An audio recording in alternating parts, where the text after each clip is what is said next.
VCS जैसे अभिषेक भारती जी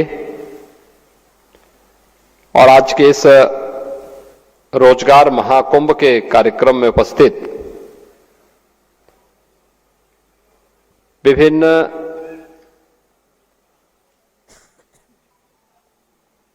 रोजगार संस्थाओं से जुड़े हुए, उद्यम से जुड़े हुए उनके CEO, चेयरमैन, MD और रोजगार प्राप्त करने वाले प्रदेश के हमारे सभी युवा, उपस्थित बहन और भाइयों, मैं सबसे पहले श्रम और सेवायोजन विभाग को इस रोजगार महाकुंभ के लिए हृदय से धन्यवाद देता हूं।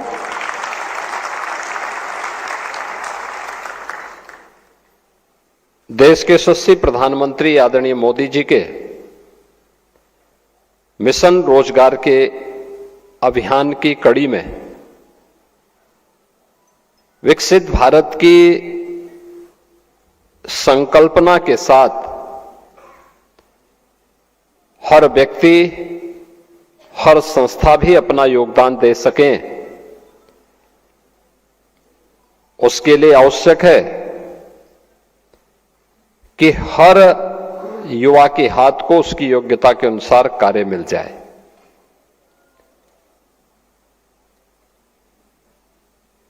युवा अपार ऊर्जा का स्रोत है और यह उत्तर प्रदेश का सौभाग्य है कि अगर दुनिया के अंदर सबसे बड़ी युवा आबादी भारत के अंदर है, तो भारत में सबसे बड़ी युवा आबादी उत्तर प्रदेश के अंदर है। ये सभी युवा आबादी जहां किसी भी क्षेत्र में उसे अवसर मिला है, उसने अपनी प्रतिभा और अपनी सामर्थ्य का लोहा उस जगह को, उस उद्यम को, उस क्षेत्र को लाभान्वित करने में लगाया है। और यही कारण है कि आज यूपी के इन युवाओं, यूपी की इस प्रतिभा और इस सामर्थ्य की मांग न केवल देश के अंदर बल्कि दुनिया के तमाम अन्य देशों में भी हो रही है। एक अवसर है ये, जब यहां पर इंडस्ट्री और एम्प्लॉयर ये दोनों एक साथ जुड़ रहे हैं। एक तरफ वे संस्थाएं हैं जो रोजगार देने के लिए उत्सुक हैं और दूसरी तरफ वह युवा है जो स्किल डेवलपमेंट के साथ जुड़ करके उस रोजगार को प्राप्त करने का उत्सुक है। प्रदेश के अंदर उन अनंत संभावनाओं को आगे बढ़ाने के लिए पिछले 8-8.5 वर्ष के अंदर प्रदेश के अंदर जो कार्य प्रारंभ हुए, उसका परिणाम था कि जिस प्रदेश में पहले गांव का गांव प्लान करता था रोजगार के लिए, आज वो स्वयं भी अपने यहां रोजगार उपलब्ध करवा रहा है। याद करिए, परंपरागत उद्यम के क्लस्टर यूपी के अंदर थे, लेकिन धीरे धीरे करके समय के अनुरूप उसको प्रोत्साहन न मिलने के नाते इंस्पेक्टर राज के कारण, तमाम संस्थाओं के अनावश्यक हस्तक्षेप के कारण वह बंदी के कगार पर पहुंच गया। 2017 में जब हम लोग आए थे, हम लोगों ने फिर से उन संस्थाओं को देखा।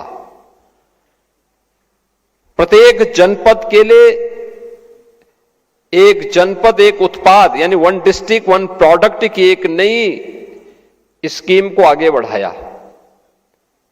आज परिणाम है कि वन डिस्ट्रिक्ट वन प्रोडक्ट ने प्रदेश के अंदर सूक्ष्म लघु मध्यम उद्यम के क्षेत्र में पूरे प्रदेश के अंदर 96 लाख ऐसी यूनिट को फिर से पुनर्जीवित करके करोड़ों युवाओं के हाथों को कार्य देने का एक मंच उसी के जनपद में, उसी के प्रदेश में उपलब्ध करवाने में मदद की। प्रदेश के वन डिस्ट्रिक्ट वन प्रोडक्ट और एमएसएमई प्रोडक्ट और इससे जुड़े हुए जो हमारे लघु और कुटीर उद्यम थे, इसकी ताकत का एहसास हम लोगों ने तब लगाया जब कोरोना कालखंड में बड़े पैमाने पर प्रवासी कामगार और श्रमिक वापस अपने अपने जनपद और घरों की तरफ पलायन किए। तो हम सबके सामने एक चैलेंज था, ये युवा कहां जाएगा, कहां रोजगार प्राप्त करेगा। तब मुझे विश्वास था कि वन डिस्ट्रिक्ट वन प्रोडक्ट के माध्यम से जिस कार्यक्रम को हम लोगों ने आगे बढ़ाया है, वहां पर इन्हें रोजगार की सुविधा प्राप्त होगी। और मुझे प्रसन्नता है कि 40 लाख कामगार और श्रमिक उत्तर प्रदेश के अंदर आए थे। उन 40 लाख कामगार और श्रमिकों को अकेले उत्तर प्रदेश की एमएसएमई यूनिट में ही काम मिलना प्रारंभ हो गया और उनमें से 90% लोग आज भी उसी यूनिट में काम कर रहे हैं। उत्तर प्रदेश पहला राज्य है जिसने एमएसएमई यूनिट की 96 लाख जो यूनिट यूपी के अंदर हैं, उनमें से जिसने भी रजिस्ट्रेशन कराया है, उन सबको हम लोगों ने 5 लाख रुपए की एक सुरक्षा बीमा का कवर भी राज्य की तरफ से उपलब्ध करवाया है। आप याद करिए, अगर एक यूनिट अपने यहां 2 से लेकर 10 तक लोगों को काम दे रहा है, कितने लाख लोगों को उसने अपने यहां कार्य दिया होगा। लाखों की संख्या में, करोड़ों में जाती है संख्या। ये लोग पहले बाहर जाते थे, काम ढूंढते थे। आज उन्हें उन्हीं के जनपद में, उन्हीं के प्रदेश में उन युवाओं को कार्य का एक मंच मिला है। ये सब संभव हो पाया है आदरणीय प्रधानमंत्री जी के मार्गदर्शन में। और इसी के लिए प्रधानमंत्री जी ने कहा, वोकल फॉर लोकल। आत्मनिर्भर विकसित भारत की आधारशिला बन रही है आत्मनिर्भर भारत। और आत्मनिर्भर के आधार बनेगी वह यूनिट जो लोकल स्तर पर प्रोडक्शन कर रही है और जिसमें लोकल स्तर पर नौजवानों को उसकी योग्यता के अनुसार कार्य भी मिल रहा है।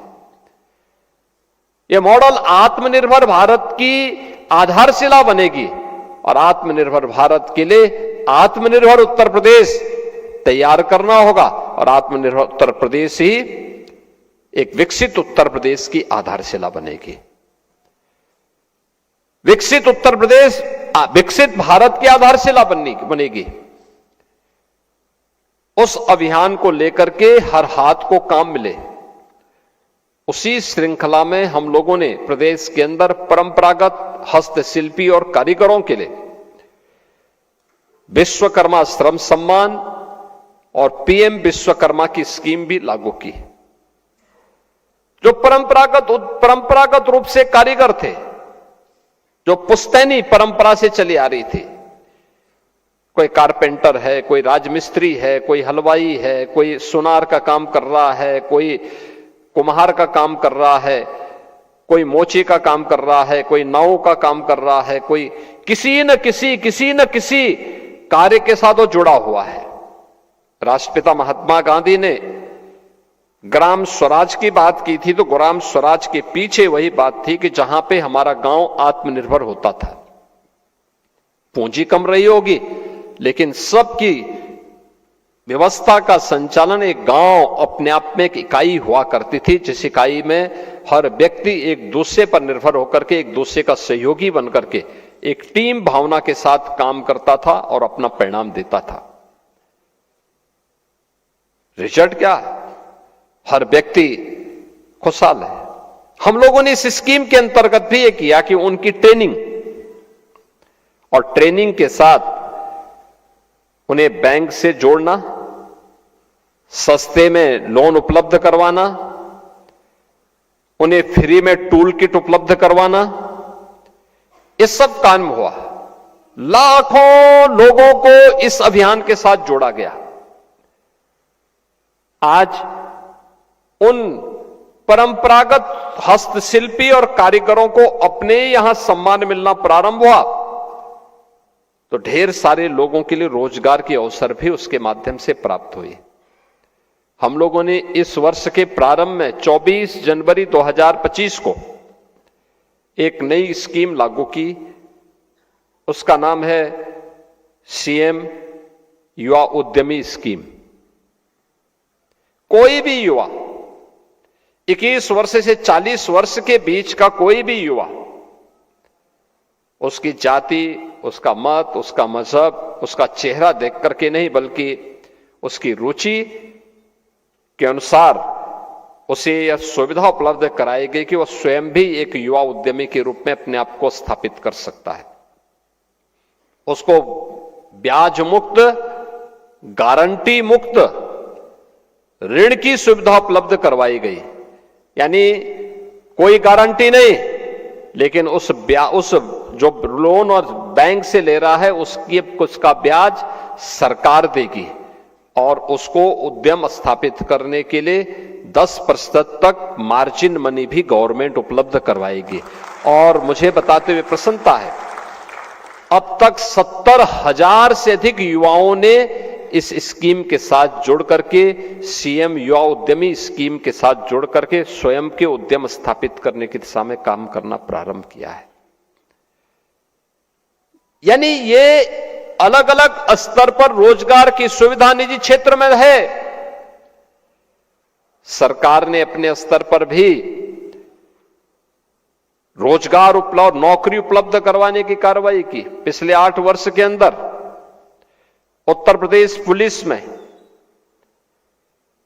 अकेले उत्तर प्रदेश पुलिस में 2,19,000 भर्तियां हम लोगों ने की और उत्तर प्रदेश के युवाओं को इसके माध्यम से सरकारी नौकरी दी। अकेले उत्तर प्रदेश के अंदर 1,56,000 शिक्षकों की भर्ती की प्रक्रिया को पूरी पारदर्शिता के साथ संपन्न किया और अलग अलग विभागों की पूरी सूची अगर आप लिखेंगे तो यह संख्या बढ़ करके उसमें शिक्षा है, स्वास्थ्य है, इरिगेशन है, पीडब्ल्यूडी है, कृषि है, विश्वविद्यालय हैं, इन सबको अगर हम जोड़ते हैं तो यह संख्या 8.5 लाख युवाओं को सरकारी नौकरी उपलब्ध करवाने वाला देश के अंदर सबसे बड़े राज्य के रूप में उत्तर प्रदेश की गिनती आती है। उत्तर प्रदेश में अपराध और अपराधियों के प्रति जीरो टॉलरेंस की नीति का परिणाम क्या था कि प्रदेश के अंदर निवेशकों ने इसको निवेश के एक बेहतरीन गंतव्य के रूप में, देश के इन्वेस्टमेंट के सबसे अच्छे डेस्टिनेशन के रूप में उत्तर प्रदेश को चयन किया। लेकिन इसके लिए हमें कार्य करना पड़ा। इसके लिए प्रदेश सरकार को अपनी नीतियों में परिवर्तन करना पड़ा।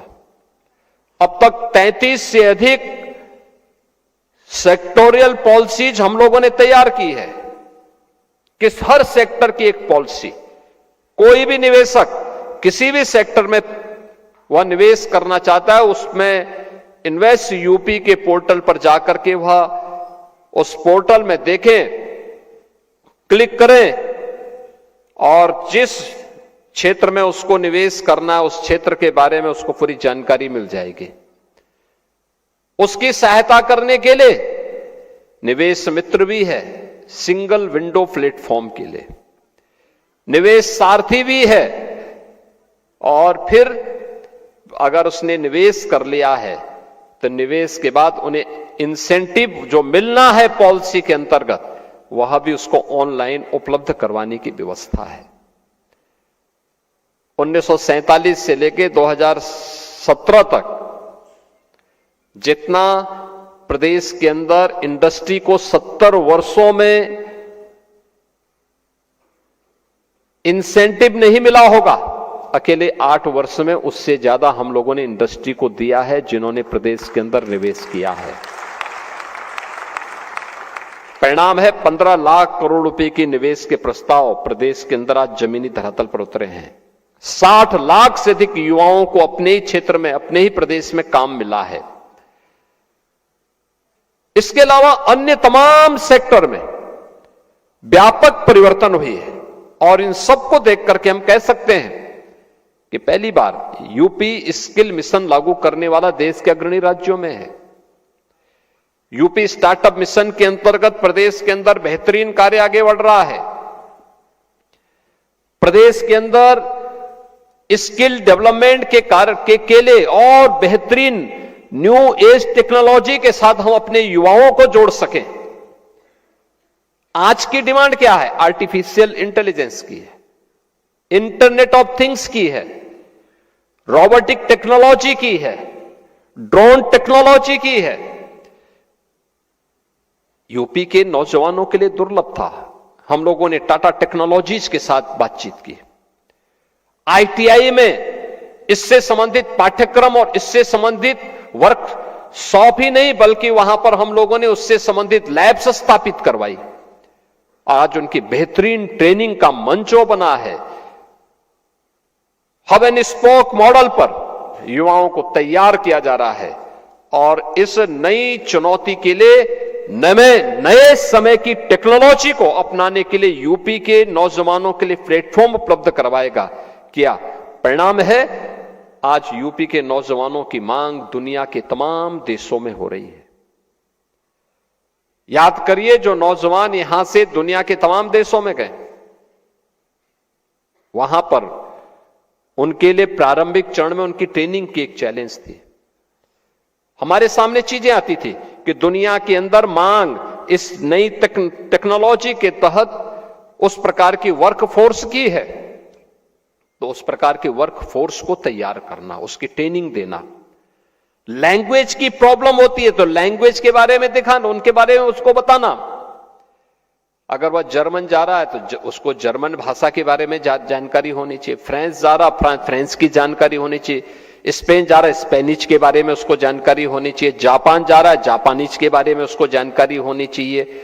अगर वह दुनिया के किसी भी अन्य देश में जा रहा है, उस देश के अनुसार उसको ट्रेनिंग, वहां की भाषा के अनुरूप उसको ट्रेनिंग देने का कार्यक्रम, और भाषा के अनुसार ट्रेनिंग देने के कार्यक्रम के साथ राज्य सरकार ने जब इसको जोड़ा, बड़े पैमाने पर उत्तर प्रदेश का युवा आज उस कार्यक्रम के साथ आगे बढ़ रहा है। और उत्तर प्रदेश के अंदर स्वयं भी हम लोगों ने अपना स्वयं एक कॉरपोरेशन हम गठित कर रहे हैं युवाओं के लिए। कोई भी युवा जो यूपी के अंदर कार्य करेगा उसको न्यूनतम मजदूरी देने की गारंटी, न्यूनतम वेतन देने की गारंटी देने वाला राज्य बन रहा है उत्तर प्रदेश। अब यह नहीं हो सकता है, आप देखना कुछ ही दिनों के अंदर हम इस बात को सुनिश्चित कर रहे हैं कि किसी भी व्यक्ति को, वह प्रदेश के अंदर किसी भी क्षेत्र में काम करने वाला व्यक्ति हो, अगर उसने श्रम और सेवा योजन के इस पोर्टल का उपयोग किया है, नियुक्ति पाने वाला और नियोक्ता भी दोनों को उसके साथ जुड़ना होगा। और यह सुनिश्चित किया गया है कि कोई भी नियोक्ता इस चीज को सुनिश्चित करेगा कि वह उस कार्मिक को पूरा वेतन उपलब्ध करवाएगा। उसके जो भी चार्जेज होंगे वह गवर्नमेंट उसको अतिरिक्त उसको देगी, लेकिन किसी भी कर्मचारी का या किसी भी कार्मिक के वेतन में कोई कटौती नहीं करेगा। और यह व्यवस्था हम उसके माध्यम से सुनिश्चित करने जा रहे हैं, एक बेहतरीन व्यवस्था जिससे किसी भी युवा का शोषण न होने पाए। और यह व्यवस्था हमारे कॉरपोरेशन के माध्यम से, जो श्रम और सेवा योजन विभाग के माध्यम से बहुत जल्दी इसको हम आगे बढ़ाने जा रहे हैं। इसके माध्यम से हर व्यक्ति को रोजगार की गारंटी भी होगी, नौकरी की गारंटी भी होगी और उसको आगे बढ़ने का भी एक प्लेटफॉर्म मिलेगा। आज मुझे प्रसन्नता है कि रोजगार महाकुंभ इस अवसर को आगे बढ़ाने का एक माध्यम है। इंडस्ट्री जब स्वयं एम्प्लॉयमेंट लेने के लिए जाए तो ये देखना चाहिए कि वास्तव में उन युवाओं को उस प्रकार की ट्रेनिंग देने का काम हमारी संस्थाएं पहले से तैयार करें। इंस्टीट्यूशन को इंडस्ट्री के साथ जोड़ने का काम, आईटीआई में किस प्रकार के सर्टिफिकेट कोर्सेज होने चाहिए, पॉलिटेक्निक में किस प्रकार के डिप्लोमा के कोर्सेज होने चाहिए, हमारे इंजीनियरिंग और तकनीकी संस्थानों में किस प्रकार की डिग्री कोर्सेज हमें प्रारंभ करने चाहिए, यह इंडस्ट्री और मार्केट की डिमांड के अनुसार हमें तय करने पड़ेंगे। अगर मार्केट की demand artificial intelligence, internet of things, drone technology और रोबोटिक की है तो हम उसके अनुसार ट्रेनिंग दें। अगर मार्केट की डिमांड प्लम्बरिंग की है, हम उसके अनुसार ट्रेनिंग करके नौजवान को तैयार करके वहां के लिए उनको एक अवसर उपलब्ध करवाएं। हर टेक्नोलॉजी हमेशा एक जैसी नहीं रहेगी, उस समय के अनुरूप बदलेगी, समाज की मांग के अनुरूप बदलेगी। हमें उसके अनुरूप अपने आप को अपडेट करना होगा। एक तरफ ये, दूसरी तरफ प्रदेश के अंदर यह भी सुनिश्चित किया गया है। आज आपने देखा होगा हमने कुछ यहां पर बहुत सारे अन्य कार्यक्रमों को, पोर्टल को आज यहां पे लॉन्च किया है। खासतौर पर श्रम न्याय सेतु पोर्टल का भी शुभारंभ हुआ है।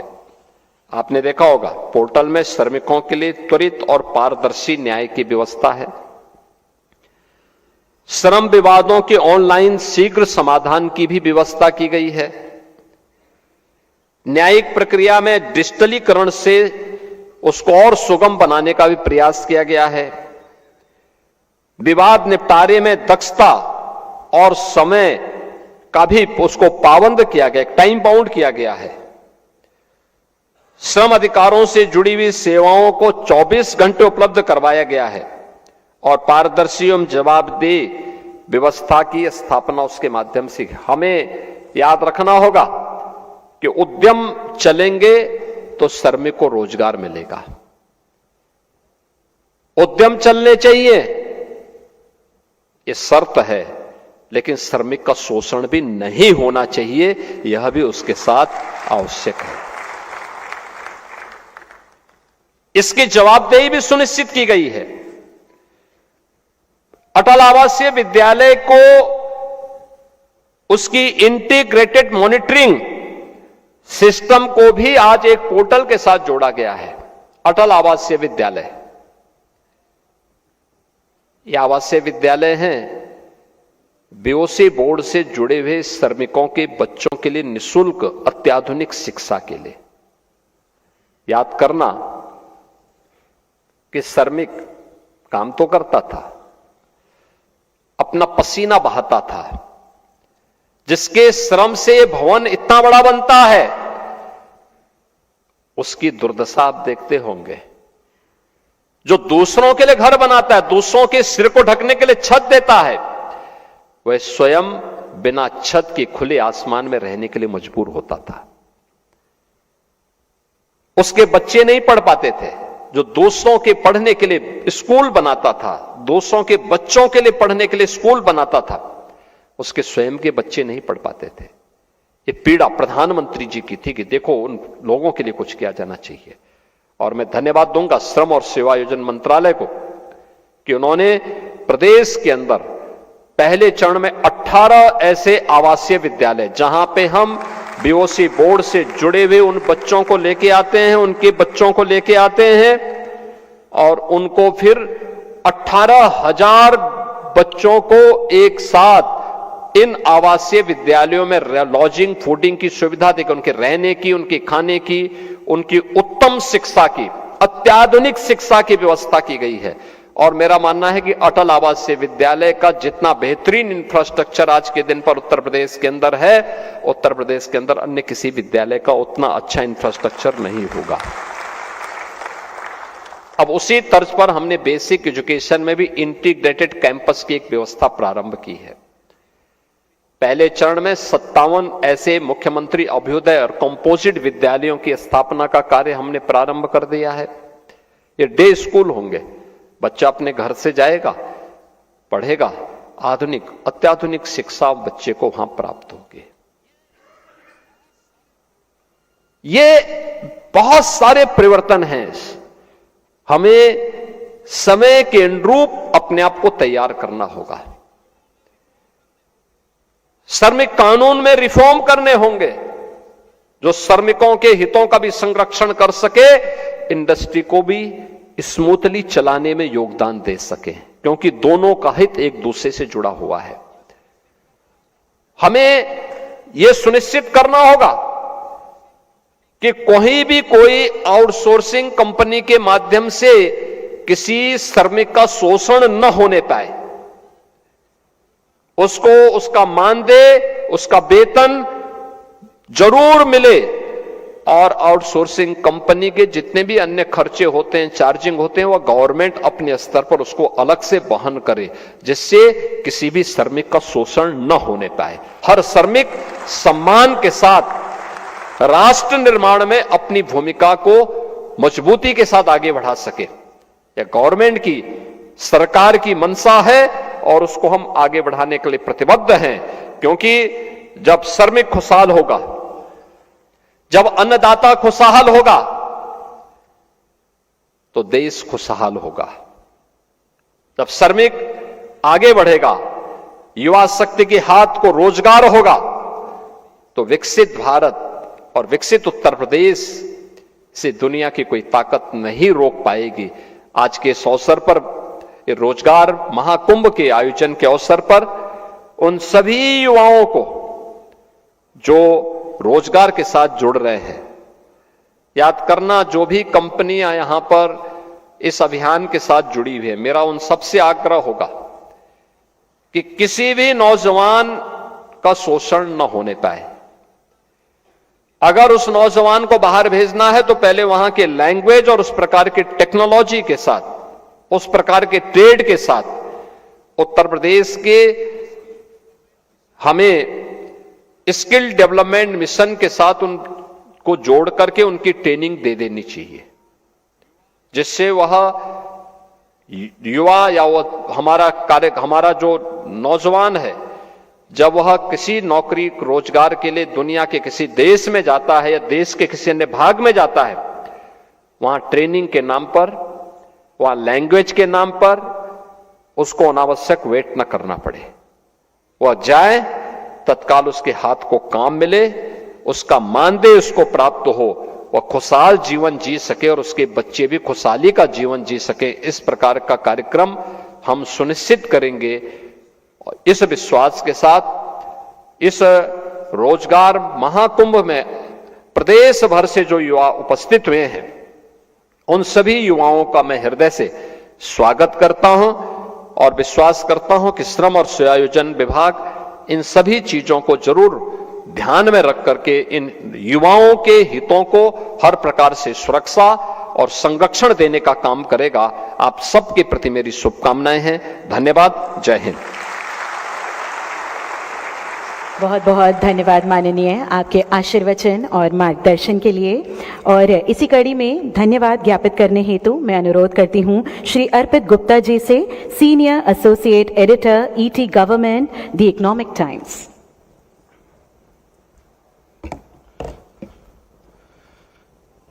रोजगार महाकुंभ 2000